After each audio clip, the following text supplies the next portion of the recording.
who was that mage? She could not have known who I am. Perhaps her powers revealed to her things unseen. Scaramouche, also known as Wanderer. He's an iconic character in Genshin Impact and has existed since effectively the beginning. The third Fatui Harbinger to be introduced, one of the OGs, and incredibly unique.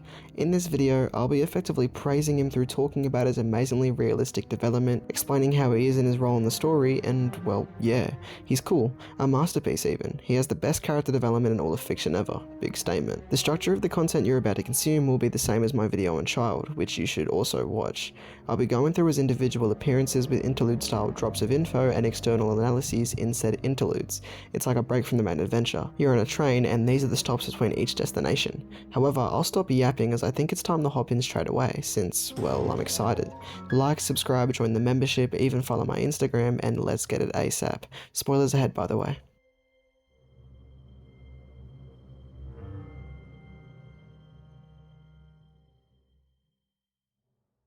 I'm not bringing the backstory up first solely because I feel like giving a taste of the in-game character and then giving a big recontextualizing wow moment during the synopsis of his story. Scaramouche is an incredibly unique Harbinger when compared to literally any other existing Harbinger. Firstly, he's introduced in an event, being the Unreconciled Stars event, released all the way back in 1.1. Which is when Liyue's storyline was concluded. Feel old yet? It was 3 years ago. Anyway, time for a synopsis. In this event, it's about a sudden meteor shower occurring on the countryside of both Mondstadt and Liyue, causing the Traveler, Fischl, and later Mona to investigate them as a commission from the Adventurers Guild. Before Mona appears in the event, however, you first run into a vagrant from Inazuma, which will look familiar to you if you have any prior knowledge on the source material or this video. He's also investigating the mysterious meteor showers as contact with those aforementioned meteors results in their loss of consciousness, and all of this comes together to paint him as a good guy. He's very kind, and once the Melolith comes to take care of the situation, he gives his condolences and leaves. By the time you sin again, Mona is now in the party as well, and due to her astrological, magical, probably extraterrestrial know-how, she senses something is wrong with the Inazuma vagrant and gets the hell out of there almost immediately upon seeing him. Immediately after, this cutscene continues to show us that this guy is in fact the 6th Fatui Harbinger, nicknamed the Balladeer. Finally, we see him one more time as he's beaten us to a future objective, and he's given up on lying to the Traveler face to face, appropriating the earlier reveal. Now Scaramouche is very sassy, sarcastic, and condescending from this point onward in any form of media related to him that's canonical. That's how you know this is real stuff. He talks about how the sky is fake and all that, but I don't see that as relevant to his character but instead to the event, so I'm leaving any theorizing on that out till possibly later. There's your overly lengthy synopsis. The reason I'm telling you this is not only because he's relevant to it, but because it shows a lot of his character in the beginning, which is vital to when we're speaking on development, beginning and ending type stuff, you know? He's good at lying even though he prides himself on rejecting human emotions and tendencies, being able to create a false persona of the good guy for a chunk of the event, and once the persona is dropped he's incredibly rude as stated.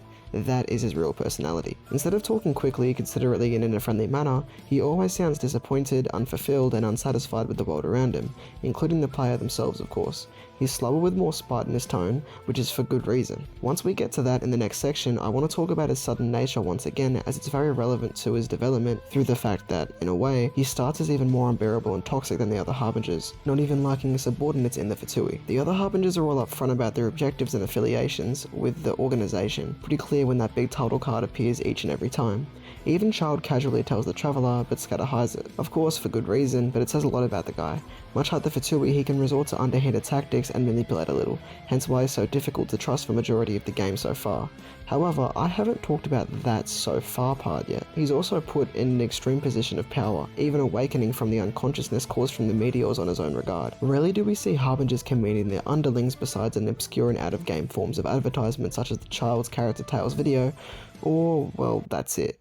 Snezhnaya is shown committing hers in her introductory cutscene, though look at Scaramouche and his. He's yelling at them, insulting them, and far more. However, even with that position of power, his charm isn't intimidation. It's fear due to his extremely real hatred for almost anybody, which is clear in this event as, from what I know, he wasn't told to eliminate Mondstadt's savior, but I may be wrong. Snezhnaya is terrifying on her boss fight due to the same reason. She hates and despises the Traveler for his ability to actually beat her, and it scares the living crap out of me in her second phase. Being a Harbinger is hardly his job or a convenient lineup of motivations, it's his revenge, and that's what is made clear in this event. He loves the power and hates who he has it over, over, which, as maybe you can tell, is not a good mix of things. Alright, I think that shows how Hoyoverse managed to both characterize Scaramouche, but what specifically about in the event is characterizing. And despite my desire for ordering this and when stuff is revealed, I want to discuss the backstory before I get to Inazuma. Let's go. It took 3 betrayals for me to finally understand. The world is just an elaborate tapestry of lies. My fury will never be quelled. I don't want to give this guy a psych check, as people already do enough of that for both him and Furina and even Childe. It isn't my place, but let me talk about what I feel comfortable with my knowledge of. Here I'll talk about this mad lad's backstory and line between both justification and motivation, alongside how it relates to his development. And of course, how he's a masterpiece. If you know his backstory and have your opinions on it, skip to the next chapter unless you love my voice. Like the person who said never mind. Scaramouche was created by the Archon of Inazuma, being the Raiden Shogun. His links to Inazuma are exactly why this is the preliminary section to the Inazuma segment in this video. The reason he was created was to be a vessel much like the puppet we see in game, but his shedding of tears showed the Archon that he was too weak for the role and left him with some hospitality in the form of a shelter on Tartaglia, where the domain there is the aforementioned shelter. He was forced to sleep here for supposedly forever, but his sentience awoke him from his eternal dream, paralleling his behaviours in the 1.1 event. He's referred to as a deeply disheartened eccentric within the description of it. However, it quickly changes to the unnamed eccentric once he begins wandering the nation itself. This is the first betrayal that is fully justified to be mad at. He couldn't fulfill his purpose and was punished for it, even though he was only faulty due to his creator. He makes a friend in the industry of swordsmithing and that general stuff, named Katsuragi, and also makes a friend named Niwa who is related to Kazuha. Niwa was close to Scaramouche, though supposedly killed innocent people, left a heart for Scaramouche and fled. With the help of that same Katsuragi, Scara escaped, though his friend was executed to end the chaos, and the unnamed eccentric continued wandering, feeling betrayed for a second time due to his family being taken away from him, even though this only occurred because his friend tried to help him, and the Niwa incident would be cleared up later as well. This is the second of 3 betrayals, and while this one is still logical, there's a distinct and clearly intentional pattern of less and less logic over time as he slowly loses his sanity and disregards emotion more and more. All it was his friend's deaths, and he saw that as abandonment and psychopathy due to the lack of information. Of course, his anger is a result of his own emotion, creating a sense of hypocrisy that becomes awareness throughout his development. Figured I'd mention that seed that's being planted. The cherry on top is the third, where supposedly a young individual from Tartaglia was a resident of Kisakai village on Khanr'iah Island and became good friends with Scaramouche as well. However, extreme thunderstorms and more began to become volatile throughout Khanr'iah Island as seen within the game itself, and the village evacuated, sending Scaramouche to get help from Inazuma City. Though the boy waited as promised and was dead upon the puppet's return due to the thunderstorms and an illness he had. This was the third betrayal, and this time I can't really justify his response to this. The first was perfectly justifiable. The second is also depending on your view, but the third isn't. He knew this betrayal was a result of human fragility and was still angered by it, probably due to the previous betrayals. One thing that's consistent here with the previous betrayal, however, is that the boy only died because he kept his promise and waited, even though to Scaramouche his death meant breaking that promise. Every time someone does remain faithful to him, it only causes him to view them as lesser so, which is extremely unlucky and hypocritical, much like his character as a whole. After this, he became Kunikuzushi, the epitome of evil. Kinda. He grew completely apathetic to humans and saw himself as a higher being despite how far from the truth that was. And to top it off, well, Scaramouche did in fact get revenge in relation to his swordsmithing betrayal, but this is only the first overlap of clear villainy. He destroyed a whole chunk of people that are, by all definitions, victims of a crossfire, despite the intentional nature of their demise. Only one school remains, as 5 whole blacksmithing schools were targeted. He joined the Fatui for entertainment during this time and descended to the rank of the 6th Harbinger very quickly, as suddenly and conveniently enough, his powers that the Raiden Shogun imprinted into him were finally awakened by the organization. These powers were how he enacted revenge, but he left one school housing Katsuragi's bloodline to remain. He's convenient to the jester who runs the Harbingers as a collective, as Scaramouche can survive the abyss, though no one else likes him. Figured it was worth mentioning as it was his lowest tier and highest later on. After everything, that same organization sent him on the mission during the 1.1 event, specifically the jester as seen by his dialogue in the last scene. It seems Scaramouche assumes the jester has some motivation for sending him there, but it's only speculated by him. After everything, he's a torn, unstable narcissist with a gourd complex that stops being a complex down the line. Not somebody you'd like, and honestly, he was set for failure from the beginning. beginning. He went from justification to simple motivation, and honestly it's not like he cared whether it was either to begin with. He's supposedly apathetic, though the only reason he says that is because he isn't. From now on, the content he's in is all permanent, at least the important stuff, and therefore actually kicks off his development. Everything has just been a prologue so far. Let's get right into it, people. Work of them. Are you deaf or just stupid? When did I give you the right to issue your own orders? My apologies, my lord. Now move out and complete your objectives as assigned. It's actually funny how I'll probably have less to say here than I did about an obscure event from the third version of Genshin, but here we are. I want to primarily talk about the implications of his character here, how it holds up as an alternate introduction for the character, and the connections to the backstory, hence why I explains it all in the first place. This lad shows up in a single scene that is almost more than Scaramouche's whole screen time in the 1.1 event, and I will say does a better job at introducing him. I mean, it's tried harder to. While his initial intro was about mystery and setting him apart, this one does too while highlighting his character in preparation for Sumeru's later reveal. Instead of making him seem different through his hiding of his role, he immediately exposes himself and is significantly more condescending as he's shown to be producing delusions in order to market off the conflict the Fatui themselves created, being the Vision Hunt decree. These delusions are actively killing people through significantly quickened aging, and all Kunikuzushi can do is laugh it off. He talks about the insignificance of human life, and while Genshin characters typically enjoy yapping in order to show character and develop character as well, it's a lot more explainable in this guy's case. When asked about those delusions, he ends up talking about that insignificance, which clearly links back to the third betrayal, and then begins insulting and criticizing both Eternity and Inazuma. This of course builds off his dislike for the Shogun due to how she took care of him, and it's cool to see his character being, well, characterized. If I had a penny for how much times I said the word character, I might be able to buy a chocolate bar. For a lot of people during this scene, they aren't aware of the 1.1 event or Scatter's backstory, and therefore the significance of this scene is nothing more than the significance of Signora's scene in Mondstadt, a short-lived introduction, which only Childe and Arlecchino have managed to avoid the trope of. However, deeper down, it of course does more. It's easy to connect as Scaramouche was the vagrant of Inazuma in 1.1, and we of course find him in that same nation now, showing a connection. Even his dialogue is different if you played said event, though only the beginning, because this covers a different part of his character. So, you're another Fatui Harbinger? Like Signora and Childe? Signora and Childe. I didn't know you and my two least reliable colleagues were acquainted. I'm the Balladeer, number 6 of the Fatui Harbingers. Delighted to meet you, oh mighty traveler. You actually managed to find this place. Congratulations. Ha! Barely 2 words in, and you already look like you want me dead. I do mainly think the most interesting part of this is the condescending nature that I spoke of, however. I mean, every Harbinger shows respect excluding Signora, but it's early on in the game, so naturally that's the point.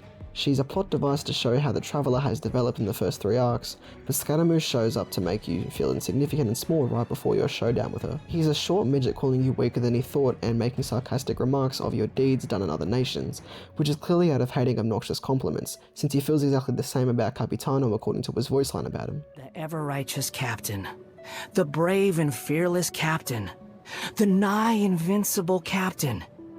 Even my mechanical ears demand maintenance after listening to so many compliments from the members of the Fatui. Don't you think that possessing absolute righteousness is actually a latent danger? And that's without taking his great personal strength into account. My point is, being insulted by a midget is the lowest you can go, and I myself am a midget, don't at me. There is actually one more interesting thing going on, however, and that is something I forgot to say in the backstory segment, which I'm actually happy about, since now I can just put it into your brain instead of having to have made you remember it. Thank me later. As when he was made by the Shogun, he intended to house the Electro Gnosis as well, though of course he was rejected, it was taken away. It's entirely possible the reason he was in Inazuma initially was to get his hands on the Gnosis, and his intellect is supposedly nothing to scoff at. After these events, the Traveler passes out due to the fumes and the stuff produced in the Delusion Factory, and while Scaramouche was about to do something, Yaimiko clutched up and traded the Gnosis. Funnily enough, Scaramouche dipped afterwards. Even though he supposedly didn't care for his old life and wanted to make the world suffer, he immediately got the Gnosis and got the hell out of there, which was against the Fatui's orders, causing Childe to look for him in a future event. I'll give him credit, he'll go on to use this Gnosis to make the world suffer more, but he also will end up desiring praise. I won't get into it now, but it shows how little he can develop as is, because I did say he was set for failure. All of this is building up to why I think his development is actually phenomenal, and I'd swear right now to emphasize that. If I'd actually let myself. He's in a self-sustaining cycle, you shouldn't let yourself like and alongside pushing everybody away, including the Fatui, once he had the opportunity to go back and fulfill his original purpose, one of power.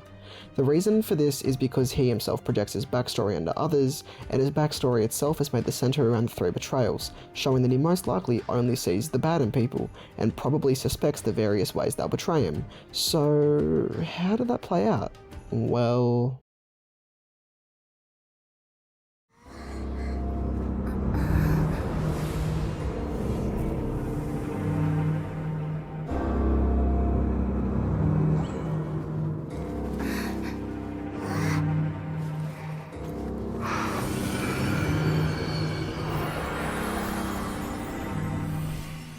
Sumeru, the best nation. It's also the best nation for Scaramouche, so here we go.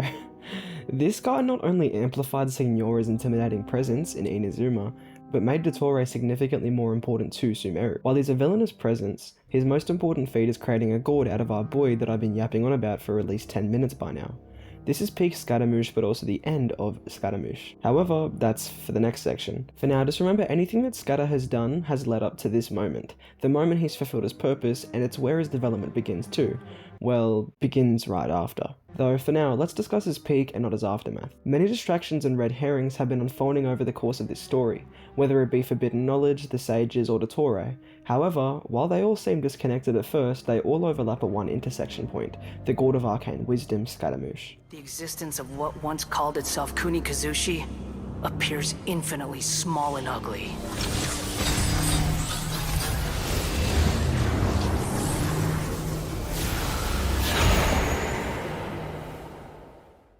This guy wasn't exactly able to use the Gnosis by himself, but with the help of people wanting to later betray him, he could. He had an attachment to it as he was finally worth it, clearly still caring about people's views on him. He also no longer had to take care of people turning on him, as he was strong enough to dish out judgment as he saw fit at any time or place. You can tell it immediately went to his head as if this machine he was inside was his new heart, as he cuts out the Traveler from the conversation multiple times in his boss intro cutscene rather than sarcastically praising them.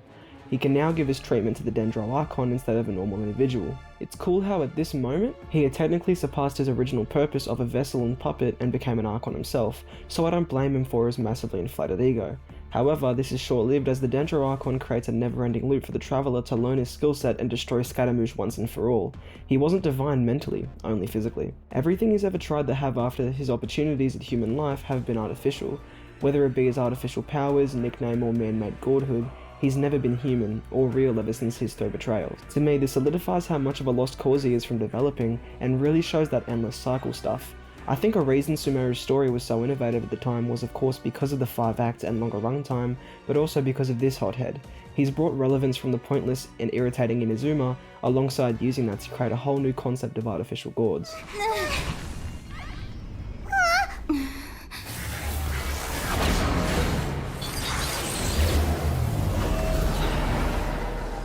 His boss theme for me really highlights this all, as he still has the Harbinger motif and choir showing that he's relying on other people and external forces to make him powerful, with the only part not having these elements being the chorus driven by the shakuhachi, Japanese flute, that is incredibly organic, slowly sounding more artificial over time. It highlights how over time he's become more far gone, and the song doesn't even end in a conclusive way, but rather a way that makes you feel like there's more and that it isn't over. He's spiteful after all, and once we go to the Wanderer quest, you'll see that it wasn't over in fact. His whole song is a loop that becomes more hostile each time it repeats, like the fight and its life. Once Scaramouche is defeated, we see him plead for the first time and forget about vulnerability. He's still who he was so long ago, but despite this, we know he'll never be the same. It's clear that after this stunt, he'll be forever ashamed, but only be able to show it through spite, volatile language, and a sharp tongue. He gives up once he falls out of the machine, losing his one and only purpose and clearly lacking tenacity after his 4th betrayal, the betrayal from the last people he joined to supposedly wreak havoc in those that wronged him. It's funny because there's also the 4 sages of Bua. He doesn't understand himself what happens next, as his mind has been so narrowed by his time with the Fatui, alongside his borderline traumatizing experiences within his past. But I want to highlight why his development is perfect. The fact that the writers managed to redeem him in a believable manner despite the fact they made him impossible to develop simultaneously. It's a feat I will always look at in awe. That's mine! Don't even try! I'll never go back!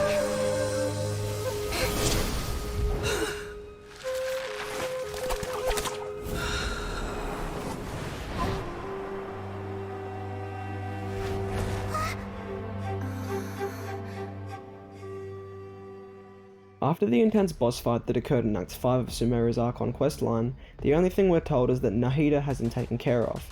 The Traveler and Paimon are at clear odds with Scaramouche, and it's clear that Scara himself feels like he's only being used. He was planned to be tossed by Dottore, and he had become useless after he was defeated, yet all he can say is that it was expected. The 3 betrayals have numbed him to any future betrayals. However, this questline also exposes a lot of truths about his backstory both to us and Scatter simultaneously once he's sent on a quest to scout Irminsul for information on the Abyss Twin. I'm covering his backstory alongside the main events of the quest here, and the next section will be about his development.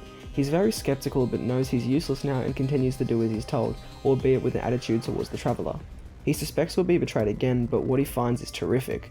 Niwa, different to Katsuragi, had died of course helping Scaramouche, but it was in a different way than you'd imagine. Dottore, disguised as a Fontainian engineer, had infiltrated them from the inside, killing Niwa and using his heart as a gift to Scaramouche to go into the swordsmithing furnace and help Tadarasuna, the same place he was left so long ago. Dottore, as the engineer, tells him that Heart had saved him from any injury in the furnace, but Niwa had killed and stolen that heart, leaving it for Scatter and running away. Which felt like a betrayal to Scaramouche, as he was given something tainted and born from bad blood to save him, alongside his running from justice. Of course this didn't happen and Dottore caused it. Scatter rips out the heart and leaves it in Tadarasuna out of rage, and with all the Dottore retconning, Scaramouche learns this here as he is broken, knowing a chunk of his life was falsely based upon his fabricated lie of a story, and that a close colleague of his had orchestrated this. Katsuragi also sacrificed himself to Nagamasa, the second in command, in order to end the incident. However, this isn't all. The Traveler puts this whole justification versus motivation thing I talked about into a good perspective, saying it's fair enough how he felt, but his later vengeance on the smithing schools was not okay to any extent despite the motivation. It isn't justification. After, he of course puts up a cordial front of nothing being wrong, even seeming nice enough to give the Traveler his own information due to the lack thereof within Irminsul. However, it's clear that he only did this for his mission, and immediately set off his own betrayal. He's a little scary, but simply asks the Traveler a question, and using the last piece of humanity within his missing heart to delete himself from the world and hopefully ensure the happiness of those his misguided actions affected, much like Greater Lord Rukkhadevata. Maybe now his mind is divine to a point. While this is some form of development, it's not something I'll ponder on for long. What I do want to say is this shows not only was his cycle kickstarted by the betrayals, but it is only because of the betrayals. It's a childish overreaction in a way, which is fair enough as Scatter is by all definitions just that, a child. He shows one last sign of maturity before going missing. While I won't say the analogy, he effectively says that despite the fact he may not like weaklings, they aren't hurting anybody external and therefore deserve to be left alone. He wants to give those he hurt a second chance and didn't stop for a heartbeat to sacrifice himself for that. I don't think this shows he's a great guy or whatever, but it was like a padlock or something, and it was just unlocked. He wants to restore balance to this thing that happened, rather than him being an amazing person. It's like a duty of caring about a promise, which he clearly does. He wants to restore balance to this thing that happened, rather than him being an amazing person. Okay, I've already did that. This is still his cycle, and he's doing what everybody did for him, a betrayal out of kindness. I'll revisit this quote later as it's very important. He helps make this quest great, as you can even revisit Inazuma despite it being a quest within Sumeru. This is because the Traveler needs to check the effects of Scaramouche's departure from history. However, the effects remain the same. It just wasn't the midget that caused it now. Instead, it was a family bloodline where the late ancestor had experienced what the puppet experienced. Not much happens for a while, but I do want to say that there would theoretically be a new 6th Fatui Harbinger then, and I'm also curious how the events of Inazuma's story in Act 3 were altered as well. And I also just discovered that the 6th Fatui Harbinger seed is actually absent, but who knows, it may get filled later. However, I'll discuss everything here later on, as it's a very touchy topic. Long video, I know. This is brought up once Nahida recovers her deeply embedded memories of Scatter, and after the Traveler and Paimon go for a walk, they see the Wanderer. Hey, you there! We heard there's an inn near here. Gonna need you to show us the way.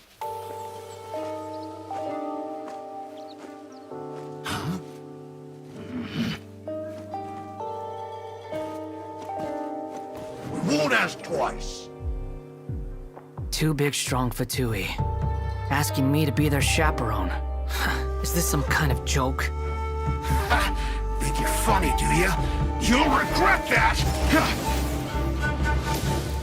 Sure I will.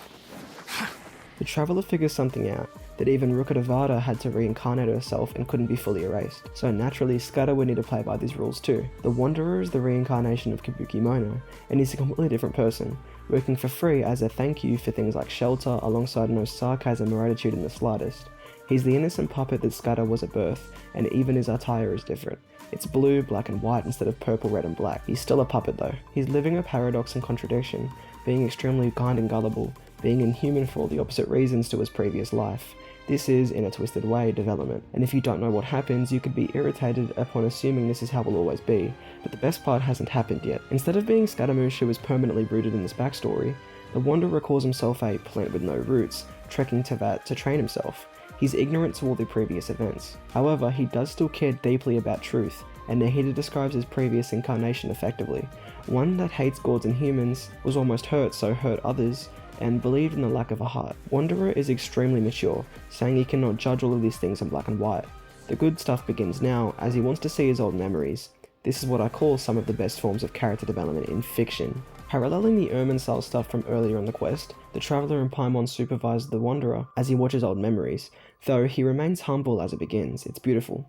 He witnesses his memories with the ill child, and that same child was linked to the Tadorasuna incident, which was linked to Dottore. Two of his betrayals were only one orchestrated by the same person who used him through toxicity for an immensely long time. We see their dynamic when we see the memory prior to godhood. The best cutscene in the game occurs and the Wanderer receives his memories. You have made your decision. Now, take this.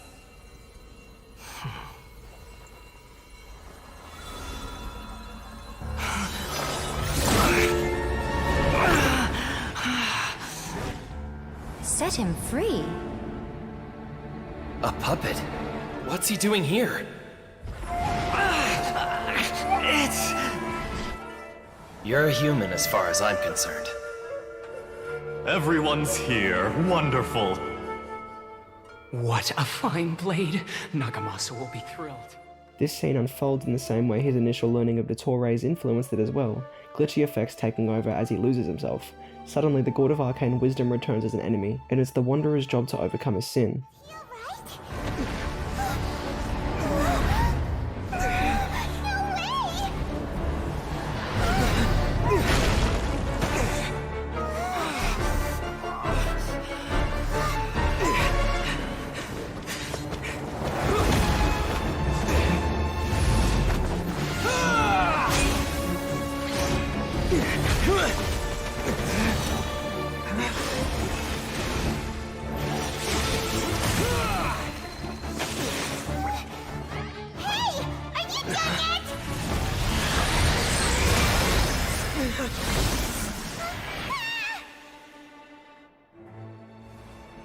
He finally connects with his old self and his new motif plays. He's a new person brave enough to live a whole nother 500 years and then fix the previous ones just as boldly. He even claims an Anemo vision immediately after as he fights himself much like his mother. He's much kinder now as he's a mix of his new and old experiences, still with the same demeanour.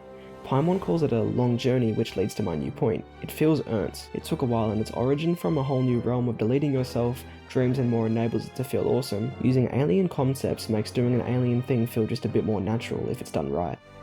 Die. This was.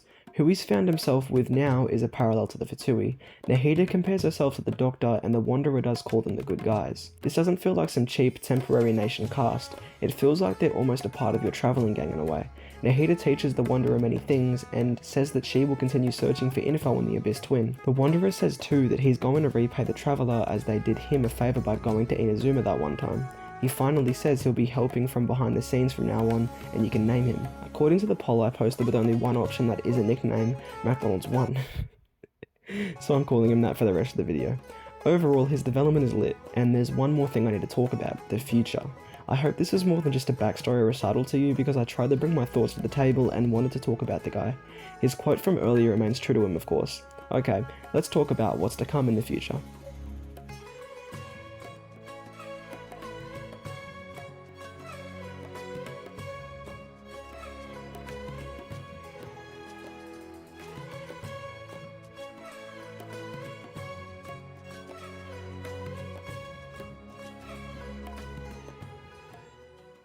In the future, I didn't initially expect very much. I mean, McDonald's had his development concluded, right?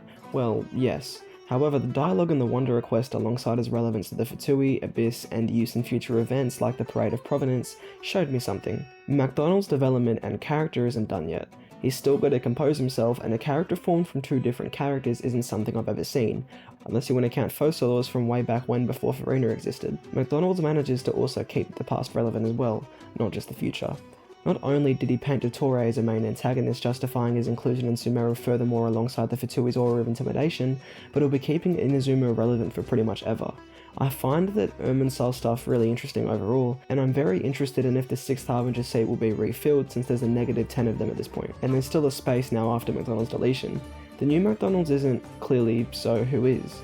There's a reason the Winter Knight's Lazo was released before this mess of a quest, and in the Knave's introduction it still says 11 Fatui Harbingers in her title card. Interesting, huh? Now there's 2 or 3 missing spots, and why would they have 11 Fatui Harbinger spots if there was never 11 in the first place? This guy has the advantage of remembering everything while nobody else does, and that'll come in extremely handy later down the line. I don't think it's known how this reincarnation was exactly born, but the Electro-like symbol on the back of his top shows that he still might have been made a vessel. However, it's unknown. He is from Inazuma though. That's all I believe. If McDonald's comes back, he'll be incredibly important to overcoming adversaries, introducing new concepts and more. Very cool, his development alongside future usage is exciting and phenomenal. He's a masterpiece now that he's been developed. I also just want to say finally, his development is made even better because, obviously I said he has new things being introduced, but his development has indirectly changed the story permanently, like the past and future, which is very awesome as it develops the story itself, not just the character. Anyway, I'm done, let's go to the conclusion. Bye! You were looking for trouble. No one to blame but yourselves. Huh? We're done here. Next time you're looking for directions, I suggest you find your own way. What a long video. As I'm writing this, I'm about to eat and then depart for the mountains to record this video in pure peace.